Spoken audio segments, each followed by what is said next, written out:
नमस्कार दोस्तों, उषा की आवाज चैनल में आप सभी का स्वागत है। हमारी आज की कहानी है खुशनुमा पल। शिप्रा रसोई से पसीना पोंछते हुए निकली ही थी कि उसे बगल वाले कमरे से फुसफुसाने की आवाज आई। शिप्रा ने कमरे में झांका तो देखा कि सास प्रमिला जी अपनी बेटी से धीमी आवाज में फोन पर बात कर रही थी। बेटा सुनीता, हमारा क्या है, आज नहीं तो कल चले जाएंगे, मगर तेरी भाभी को इतनी समझ तो होनी चाहिए कि अपनी सास को अच्छा अच्छा खाना खिलाए।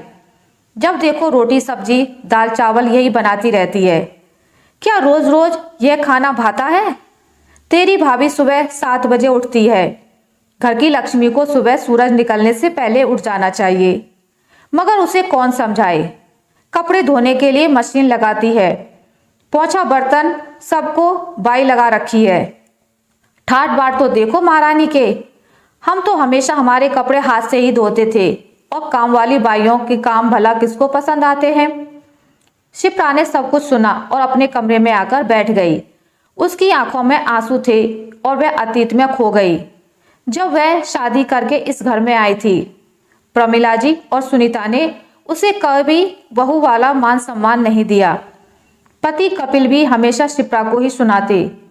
शिप्रा को इस बात का ज्यादा अफसोस होता कि पति भी साथ नहीं देते, उल्टा माँ और बहन के बहकावे में आकर शिप्रा पर ही गुस्सा करते हैं। एक दिन तो प्रमिला जी का पारा ऐसा चढ़ा कि उन्होंने शिप्रा के माता पिता तक को भला बुरा कह दिया, मगर कपिल या तो चुप रहते या सुनते, फिर अपनी माँ का साथ देते। अब तो शिप्रा को डांट और उलानों की आदत हो गई थी। शिप्रा को गुस्सा नहीं आता था, मगर पलटकर जवाब देना उसके संस्कारों में नहीं था। शिप्रा मन ही मन कुढ़ती। मायके में भी नहीं बता सकती थी। उसके माता पिता की भी उम्र हो चली थी, इसलिए वह उन्हें कोई परेशानी नहीं देना चाहती थी। पति कपिल का तबादला दूसरे शहर में हो गया, जिस वजह से दोनों वहां जाकर बस गए।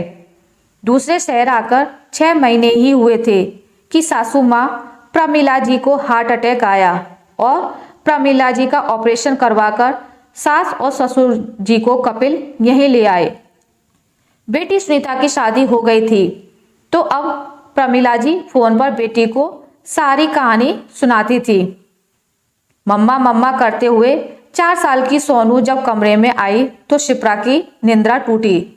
उसने सोनू को गोद में भर लिया और उसके साथ खेलने लगी।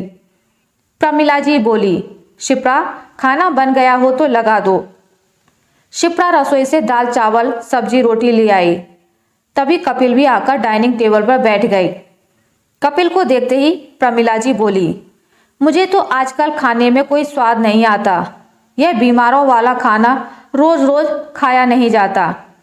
कपिल बोला, माँ आपको तला हुआ और चटपटा खाना खाने के लिए डॉक्टर ने मना कर रखा है, इसलिए शिप्रा रोज ये खाना बनाती है।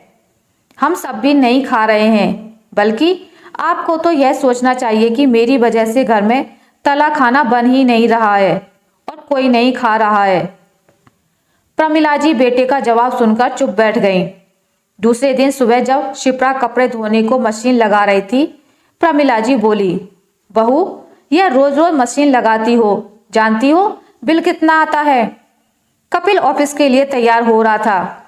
वह सुनकर बाहर आया और बोला, हम जानते हैं बिल कितना आता है और यह बिल मैं भरता हूँ, इसलिए आपको चिंता करने की कोई ज़रूरत नहीं है।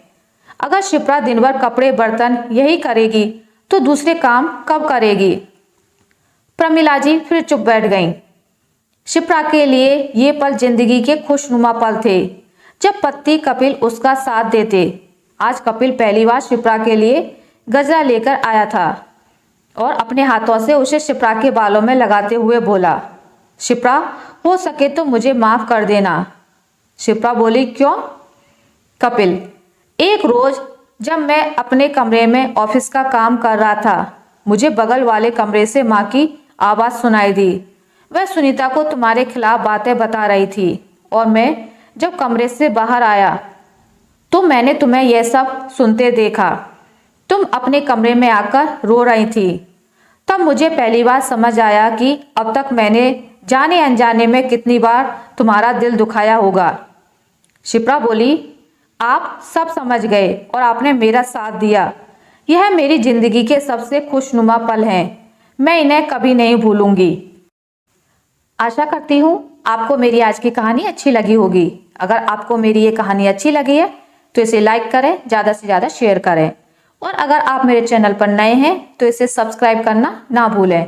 मिलते हैं एक नई कहानी के साथ, तब तक के लिए नमस्कार।